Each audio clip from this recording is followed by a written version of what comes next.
Oh, freedom. Oh, freedom. Oh, freedom over me. And before I'll be a slave, I'll be buried in my grave and go home to my Lord and be free.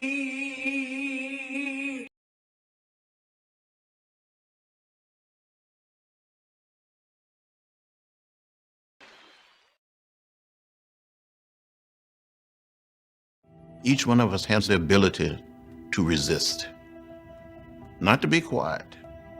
We have to be brave. We have to be bold. We have to use our constitutional rights. If it means a march, a silent walk, a sit-in, a sit-down, or maybe signing a petition, writing a letter, or voting, we have to be engaged, all of us, as members of the human family, as citizens of this country. There are forces that want to take us back to another place. No justice, no peace. No justice, no peace. No justice, no peace. No justice, no peace. No justice, no peace. And we're saying we're not going back. We've come too far. We made too much progress to stop now or to turn around. That's why I feel it is part of my obligation, my mission or mandate, to reach as many young people as possible. The fight is not over. We have to continue to fight. And sometimes you have to fight some of the old battles over and over again for the next generation, for generation yet unborn. You too can make a contribution, and you must.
As far as your eyes can see,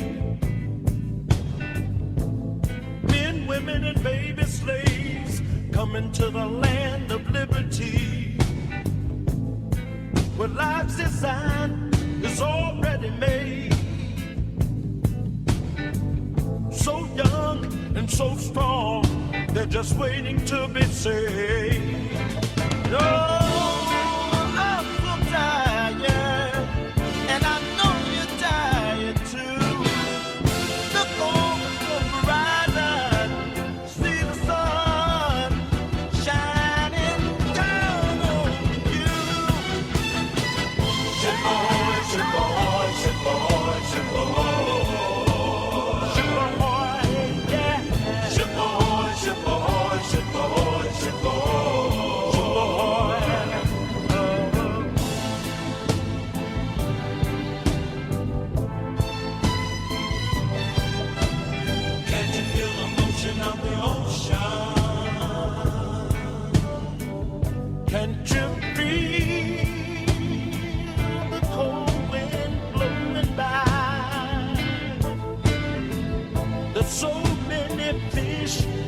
in the sea.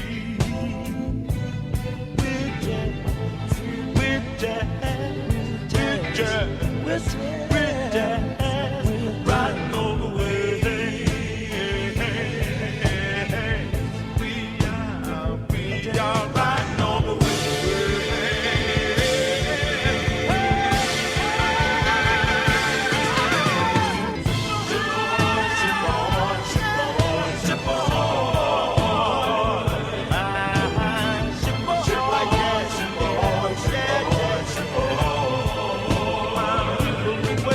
Crack the whip.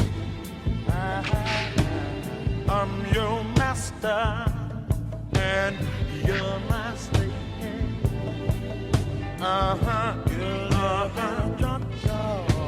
Somebody crack the whip. You're my slave. I'm your master. Wanna go to the land, the bars I can see. Yeah. Look over there. Tell me, what do you see? There's a man laying over there.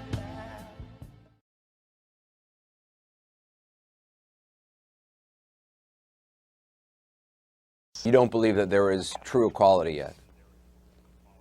Oh, I know there isn't, and you know there isn't, and everybody who hears you knows there isn't. And yet this is what we have to have. The only thing is, Mr. Cooper, people have to develop courage. It is most important of all the virtues, because without courage, you can't practice any other virtue consistently. You can be anything erratically and in front of the microphone, in front of the camera. But to be that thing in your heart, you have to have courage. And so I'm afraid that we are lacking in courage. We think we are afraid. And fear, I'm sorry to say, motivates most of the cruelties in our world. President Obama, in his address today, talks about opening a new front in the civil rights movement, one that also pulls in the struggle for equal rights for gay and lesbian Americans, for women in this country, the rights of other minorities like immigrants. Do you see that movement for equality as part of the civil rights movement? Yes, sir.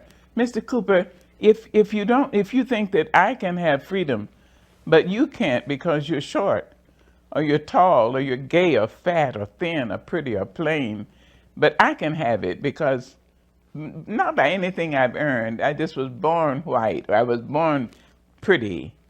And then you're just stupid. The truth is, no one of us can be free until everybody is free. And every one of us needs to say to our children, children, this is your world. Come out, stand out, earn it.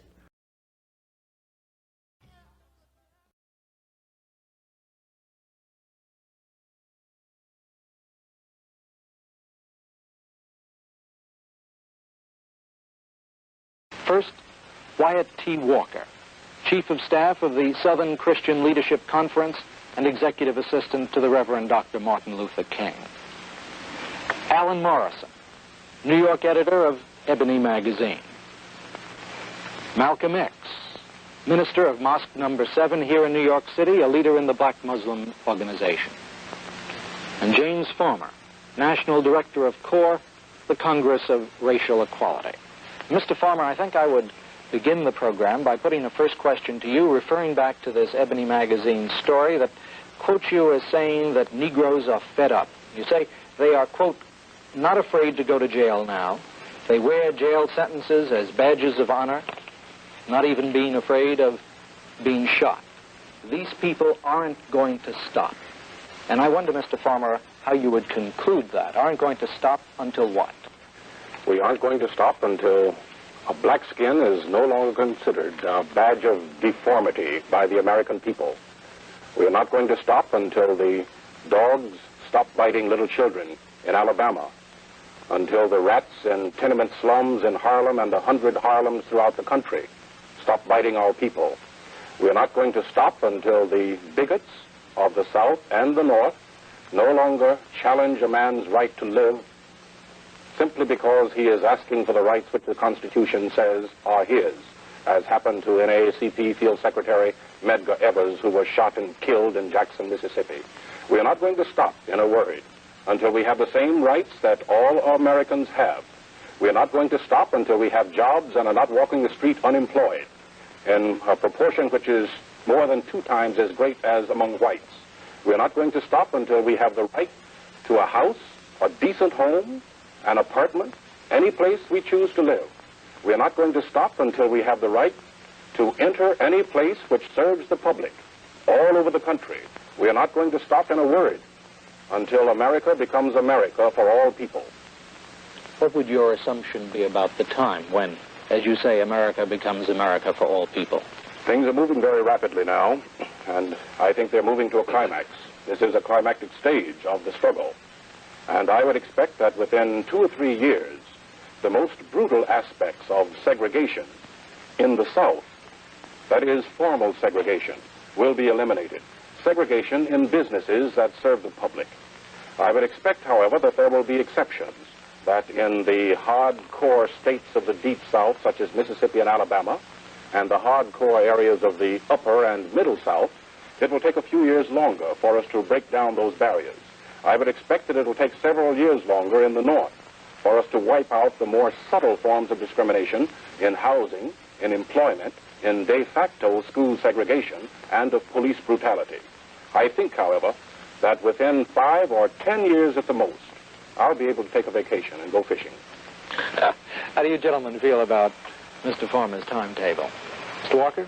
Well, I would agree with Jim wholeheartedly that the revolution now has been mounted. What we've seen in the last 4 or 5 years has been perhaps the rumbling and thundering of a revolution that had only established beachheads. And I think this is the critical significance of Birmingham, Alabama, that here the movement for the Negro's full emancipation took a significant turn. And I think the mood of the Negro around the country has been, well, knowing the frame of reference in which Birmingham has existed. If Negroes can stand up like this in Birmingham, Alabama, then what the hell, we ought to do something here. And I think it has given a new sense of militancy and a new sense of direction to the entire Negro community in America. What do you think was the ingredient here that led to this attitude? And Mr. Farmer said a moment ago, this is a particularly crucial period. We're all aware of that. What has changed now? What has changed in this year and in last? Well, I think the mounting of the revolution, in other words, there has been the contagion of heroism. I think the human spirit admires heroism and courage. And in an instance like Birmingham, they have seen this demonstrated by the young and the old alike, male and female. And it has an infectious quality. And the compounded frustration of 244 years of slavery and the last 100 years of quasi-freedom with all of the geometric frustration that the Negro has had. I think this is a part of what Dr. King describes as a zeitgeist. It just had to come, and this is the moment. Malcolm X? Well, as a follower of the Honorable Elijah Muhammad and a Muslim, we believe that Mr. Muhammad has been raised by God to separate the so-called Negroes in this country from our former slave master and to lead us to a land of our own where we can stand on our own feet and solve our own problems.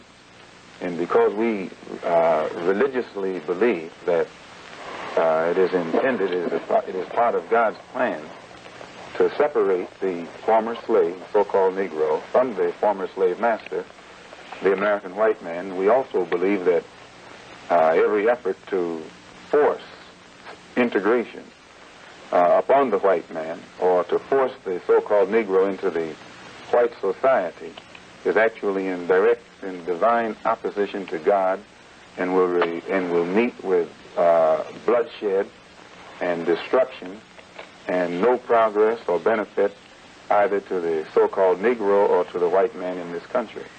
Mr. Morrison? Well, I agree with Reverend Wyatt Walker when he says that the revolution which is now going on in America against second-class citizenship and against racial oppression had to come. I don't altogether concur with Reverend King's analysis, which I think is well intentioned but founded in his mystical philosophy that this is a zeitgeist period. I think the revolution was the result of inevitable historical forces, and we must recognize 100 years after the Emancipation Proclamation was issued that chattel slavery was succeeded by racial segregation, and that as chattel slavery had to be overwhelmed and destroyed by a military conflict and by force. And it may be necessary, as we are seeing today, that racial segregation has to be confronted in a similar manner, and that the force and might of the state has to be exerted in uprooting inequality from our society and in destroying racial segregation, which is simply the successor to chattel slavery. The revolution, and I am very glad to note that that word has reached a new significance and a respectability in our culture and language, embraces all classes of the Negro population, from the young to the old. They are united in a determination which has reached a zenith, a new point in fervor, that they will not suffer indignities further, and that they are prepared to die. Negroes are prepared to pay the price of violence in their struggle for equality, as a noted Negro educator stated this week, outside of the United States, I may note. But there it is. The confrontation is here, and we must face it and all of its consequences. And that we must also be prepared to realize that the struggle may take other than nonviolent means. Now, this does not mean that the Negro is by nature violent. The Negro wants his rights, and the Negro American will achieve his rights. But it may be necessary to defend his birthright, to defend his heritage, and to maintain his status and to go forward to the goals that he has set for himself, to protect his life, to protect his family, and to protect his status as a citizen. Violence is upon us, and we must face it. And I think that there is great alarm in the land, in high places as well as low. And I think it is reflected in President Kennedy's great concern about what he calls moving the Negro's demand for equality from the streets into the courts. It has been in the courts for a long time, and the Negro became impatient. He became impatient and demonstrated in the streets. Now, the power structure of this country wants to contain the struggle. Where it will go from here, we now have to consider.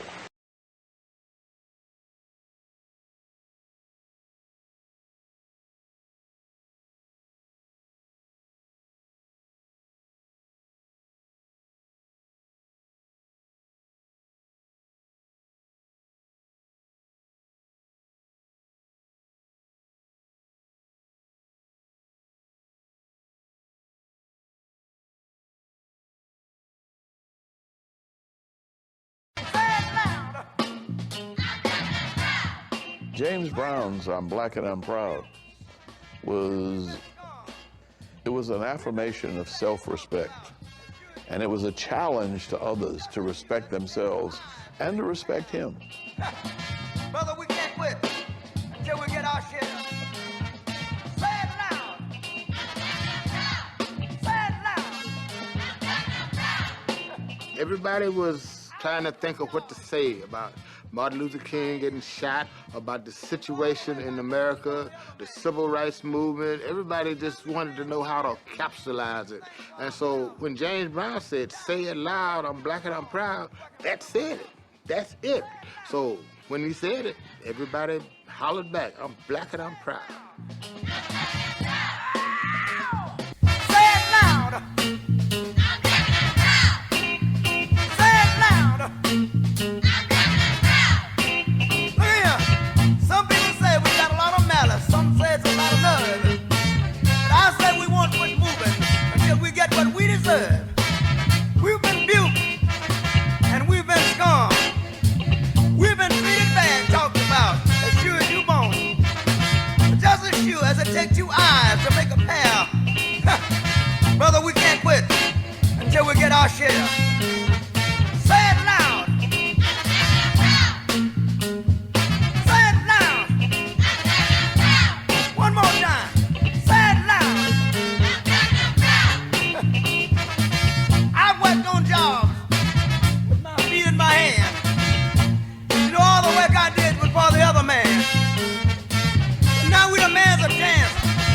things for ourselves.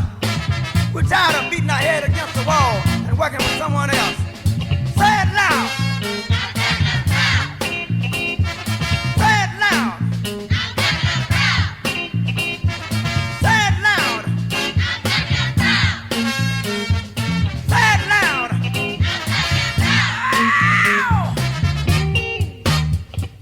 Ooh-wee, you're killing me. All right, out of sight. All night, so tough, you're tough enough. Ooh-wee, you're killing me. Say it loud. Say it loud. Now, we done made us a chance to do things for ourselves. We're tired of beating our heads against the wall and working for someone else. Look here, there's one more thing I got to say right here. Now we're people, we like the birds and the bees. We'd rather die on our feet than keep living on our knees. Say it loud. Say it loud. Say it loud. Lord, Lord, Lord. Say it loud.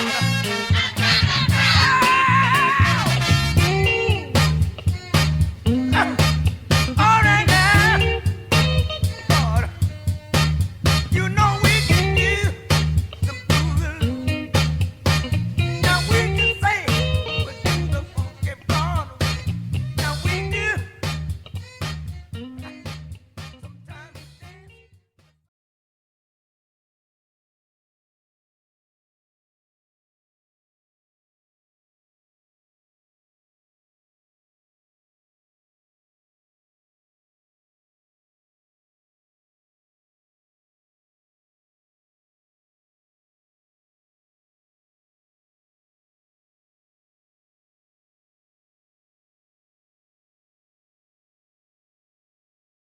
Mississippi is still a very rough place. You know, people is not just walking up like they used to do in the past, walking out, you know, shooting a man down or getting maybe 200 or 300 people carrying you out and lynching you, but it's in a more settled way. You know, they can let you starve to death, not give you jobs. These are some of the things that's happening right now in Mississippi. See, Mississippi is not actually Mississippi's problem. Mississippi is America's problem. Because if America wanted to do something about what has been going on in Mississippi, it could have stopped by now. It wouldn't have been in the past few years, between 40 and 50 churches bombed and burned. You see, and this lead me to say, you know, all of the burning and bombing that was done to us and the houses, nobody never said too much about that, and nothing was done. But let something be burned, you know, by a black man, and then, my God, you know, you see, the flag is drenched with our blood. Because, you see, so many of our ancestors was killed because we have never accepted slavery. We had to live on it, but we've never wanted it. So we know that this flag is drenched with our blood. So what the young people are saying now, give us a chance to be young men, respected as a man. As we know, this country was built on the black backs of black people across this country. And if we don't have it, you ain't gonna have it either, because we gonna tear it up. That's what they saying. And people ought to understand that. I don't see why they don't understand that. They know what they've done to us. All across this country, they know what they've done to us. This country is desperately sick, and man is on the critical list.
We'll be done.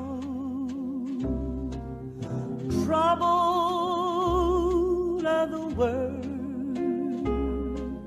trouble of the world, trouble.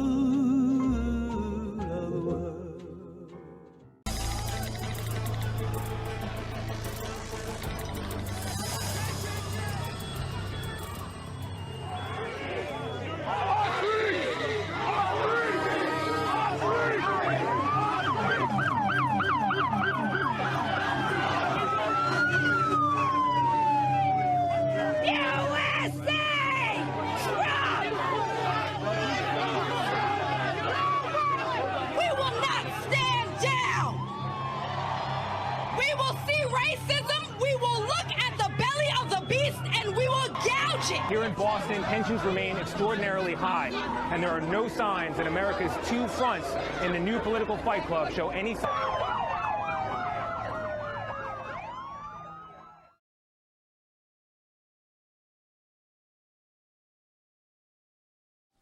I come here today to talk about how I feel, and I feel like that we are treated differently than other people, and I don't like how we're treated, and I believe that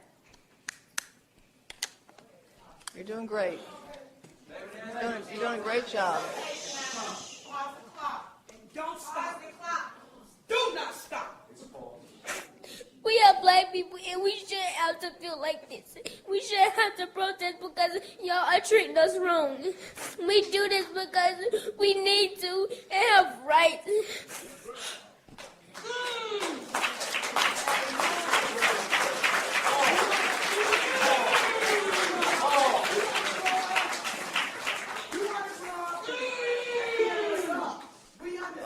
Go ahead. Let her talk. Go ahead. I've been born and raised in Charlotte, and I never felt this way till now. And I can't stand how we're treated. And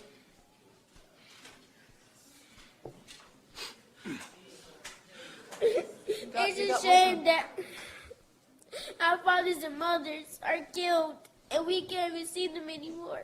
That's right. It's a shame that we have to go to their graveyard and bury them. And we have tears, and we shouldn't have tears. We need our fathers and mothers to be by our side.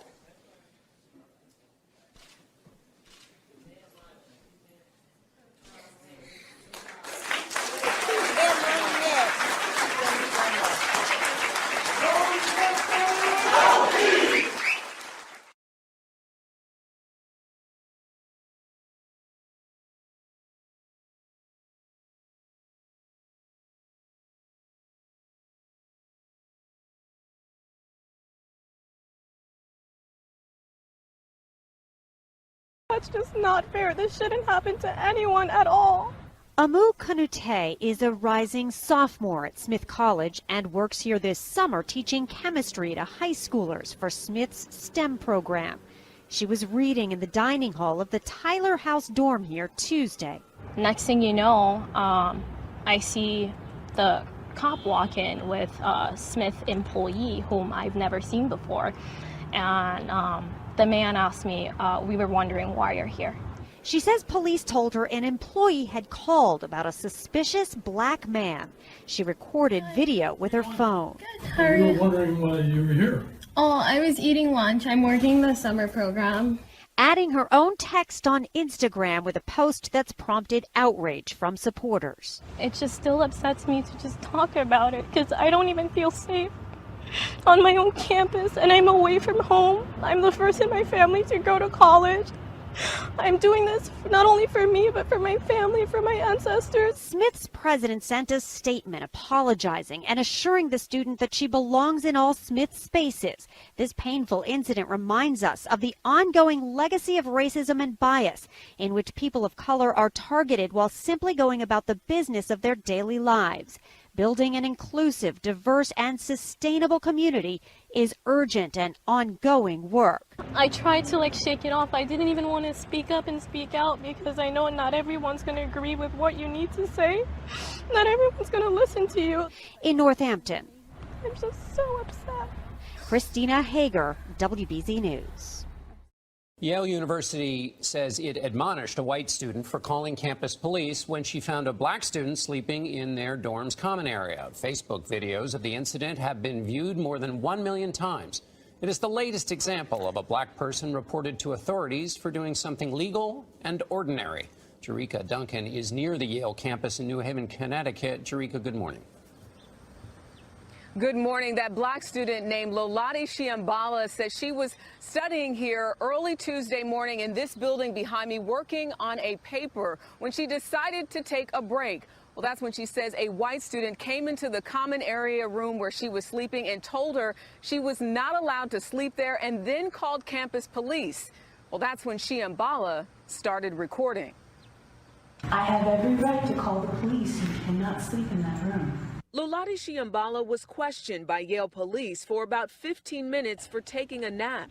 I deserve to be here. I pay tuition like everybody else. I'm not going to justify my existence here. To prove she was a graduate student, Shiambala unlocked her apartment door and provided her student ID. But officers wouldn't let her go because they say they had trouble confirming her identity. This is private property, and we are police officers here, so we are allowed to do our job. Shiambala said the white student, whom she identified as Sarah Brosh, once called police and accused another black student, Renaissance Jean-Louis, of being an intruder in the dorm last February. It's just an instance of microaggression that I think many black students here at Yale experience. In the last 3 weeks, videos have been widely shared of police being called on black people, from leaving their Airbnb in California. 1, 2, 3, 4 police officers here.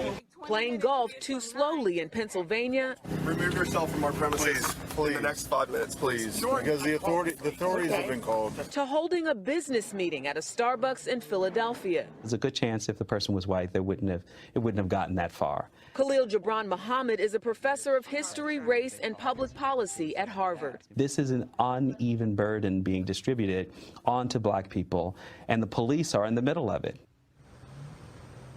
Yale police say that they followed protocol. The white student who complained did not respond to CBS This Morning's request for an interview, but police say that they told her this was not a police matter and that Shiambala had every right to be here.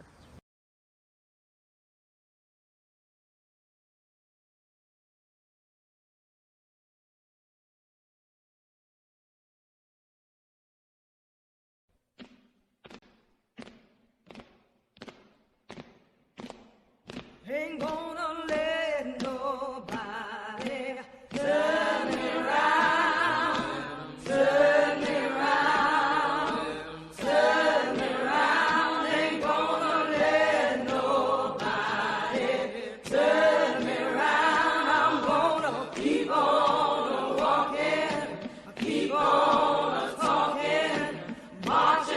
up to freedom land. Ain't gonna let no jailhouse turn me round, turn me round, turn me round. Ain't gonna let no jailhouse turn me round. I'm gonna keep on walking, keep on talking, marching up to freedom land. Ain't gonna let segregation turn me round, turn me round, turn me round. Ain't gonna let segregation turn me round. I'm gonna keep on walking, keep on talking, marching up to freedom land. Ain't gonna let nobody turn me round, turn me round, turn me round. Ain't gonna let nobody turn me round. Keep on walking, keep on talking, marching up to freedom land. Ain't gonna let nobody turn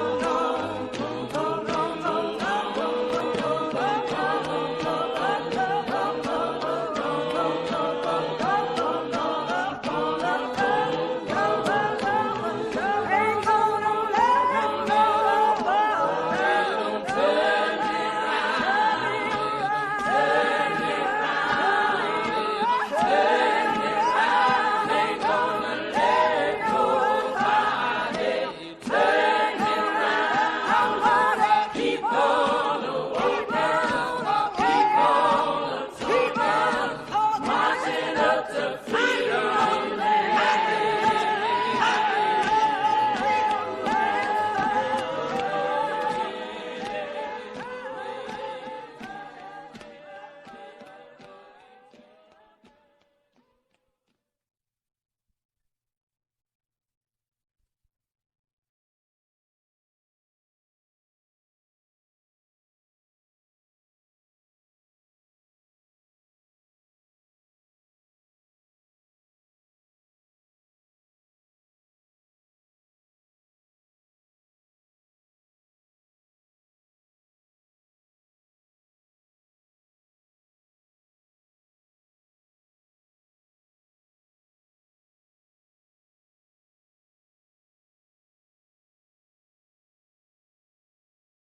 Henry Louis Gates has been spending his entire career talking about, studying, and teaching about race relations in this country. Right now, he is smack in the middle of a debate about race and justice in a very personal way. Nearly a week after he was arrested at his own home, Harvard professor Henry Louis Gates Jr. is speaking out in this interview with the Boston Globe. I'm outraged. I shouldn't have been treated this way, but it makes me so keenly aware of how many people every day experience abuses in the criminal justice system. Gates, one of the leading scholars on African American history, was arrested for disorderly conduct on his front porch last Thursday. He says he had just returned from a documentary shoot in China and that his door wasn't opening, so he and his driver forced it open. A neighbor called police. According to the police report, when Sergeant James Crowley arrived on the scene, Gates was out of control, calling Sergeant Crowley a racist and saying this is what happens to black men in America. The police report is full of this man's broad imagination. The only reason I was upset is that he defied the law by not giving me his name and badge number, and every citizen has a right to that. I don't walk around calling white people racist. Hell, first of all, I'm half white myself, 56% white in my DNA. My father's 75% white. My wife of 25 years was white, and my children are half white. Give me a break. On Tuesday, Cambridge police dropped the charges. But Professor Gates does not appear to be ready to get past it. What he wants now is an apology. He should look into his heart and know that he's not telling the truth, and he should beg my forgiveness. And if I decided he was sincere, I would forgive him. Gates now says he wants to make a documentary about the issue of racial profiling.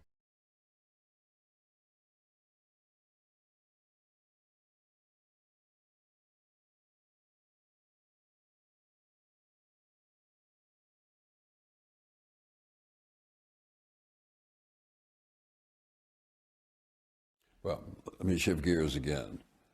How does race consciousness affect your work? Do you see yourself as a leader who advances issues of race or society, or both? Or is there a distinction in your mind between these? Well, I don't think we can talk about U.S. society without talking about race. Race is in our history. It has affected all of us, regardless of what racial, ethnic backgrounds we come from. And I am very sad that we haven't found a language to talk about that. And it's not about black people. You know, it's not about white people. It's about understanding what made us all who we are.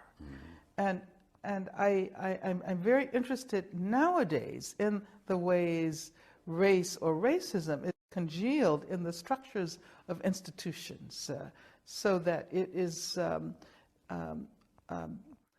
unhooked from any individual racist perpetrator or motivations of racism. It exists in educational institutions, it exists in the prison system. And I think we all have to learn how to talk about that.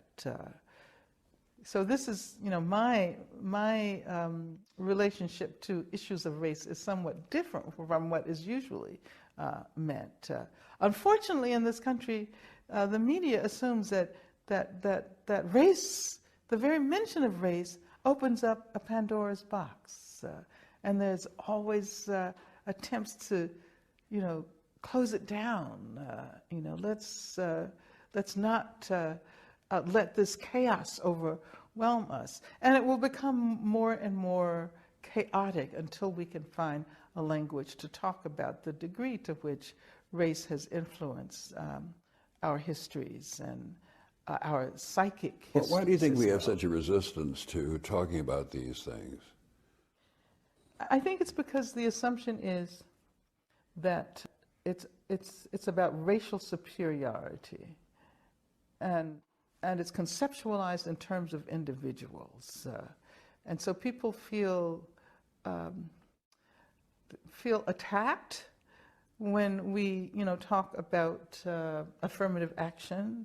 For example, white people often feel assaulted without being able to see that something like an affirmative action strategy will make us all better, will make us a better community, because it's not about advancing one individual as opposed to another individual. It's about advancing an entire community that has been so devastated by the consequences of slavery. And I think that there's such a reluctance to talk about this because people don't necessarily want to learn how we continue to inhabit a history that is structured by slavery, which affects all of us, regardless of what racial or ethnic background we come from.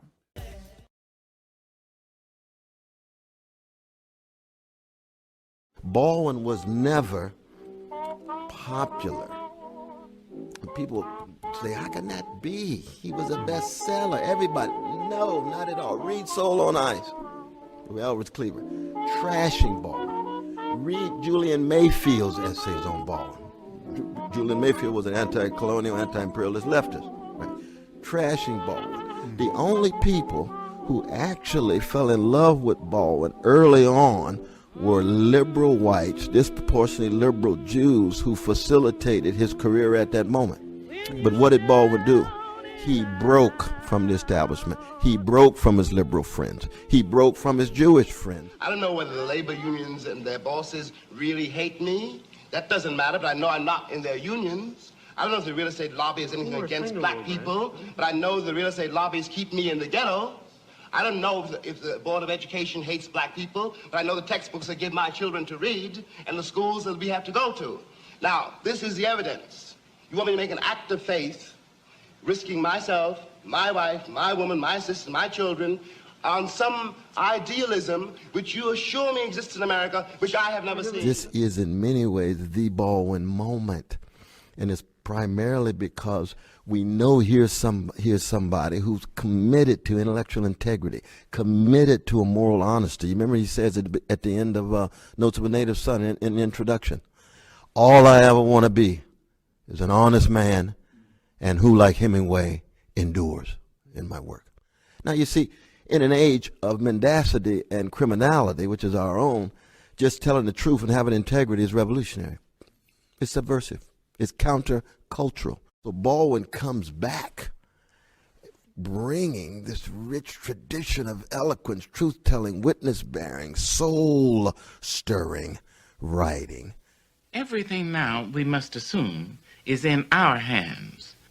We have no right to assume otherwise. If we, and now I mean the relatively conscious whites and the relatively conscious blacks, if we do not falter in our duty now, we may be able, handful that we are, to end the racial nightmare and change the history of the world. If we do not dare everything, the fulfillment of that prophecy, recreated from the Bible in songs by former slaves, is upon us. God gave Noah the rainbow sign. No more water, fire next time. Fire next time. Next time. But Trump is the fire this time. It's come. It's here. Neo-fascism is unfolding before our very eyes, undermining sources of opposition, be it press, be it courts, be it university, feeling as if it's inevitable that you have to move in the right-wing populist, a xenophobic nationalist, and neo-fascist direction. That's the fire this time. Cornel West, you live among your students and listen very, very carefully. What are they hearing in James Baldwin today? They're hearing someone who refused to allow his fire to be dampened by overwhelming bleakness and darkness. And that's a beautiful thing. You know, and I know, the only American citizens who could vote were under 30. My dear brother Bernie Sanders would be in the White House rather than the neo-fascist Trump. That's a sign of hope. It's a sign of deep hope. I think I'm really going to be obsessed with the future of the young, because we, the elders, are responsible for that. And I myself, I think, I learn a lot from young people, because young people are unlike people my age. In the generality, I was on the road, really, to find out if it was true what people were telling me, that the youth of America had become hopelessly apathetic and middle-aged and dead. There are a great many things in the people I met, and I've been on the road for a year, but none of those things. The truth, I think, is that their elders have betrayed them. And what I love about them is, because as you know, I'm highly suspicious of these discourses of hope. I think that that's too abstract. The question is not having hope. The question is being a hope. Having hope is still too detached, too spectatorial. You got to be a participant. You got to be an agent. You keep on pushing, Curtis Mayfield says. Be a force for good, Coltrane says. Mississippi, goddamn, says Nina Simone. That ain't having hope. That's being a hope. Courageously bearing witness regardless of what the circumstances is, because you're choosing to be a kind of person of integrity to the best of your ability before the worms get your body. Boom. That's it. That's blues. If I were you, I would say yes. Speak, Lord. Speak, Lord. Speak to me. Speak to me. Speak, Lord. Oh, speak, Lord. Speak to me. Won't you speak to me? Speak, Lord. I was so blind. Speak to me. I was so lost until you spoke to me. Speak to me. Oh, speak, Lord. Speak, Lord. Speak, Lord. Speak to me. And hear my mind. Speak, Lord. Oh, with your word. Speak to me. Within my soul. Speak, Lord. Oh, speak, Lord. Speak to me. Speak, my Lord. Speak to me. Yeah, speak to me.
mankind get lost again because, I don't know, mankind get lost somewhere down the line that them don't really, man become enemy.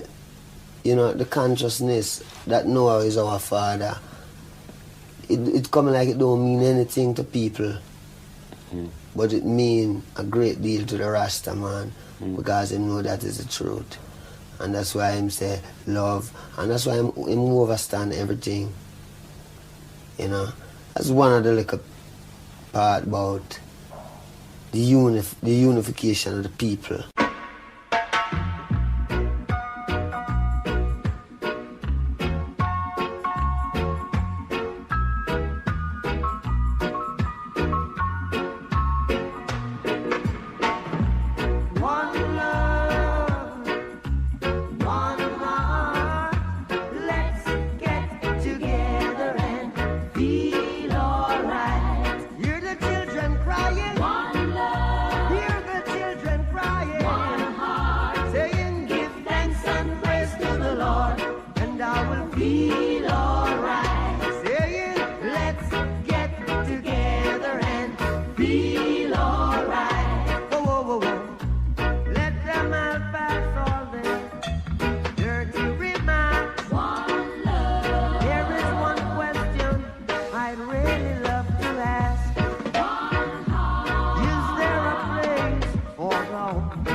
Is only I'm a Gideon.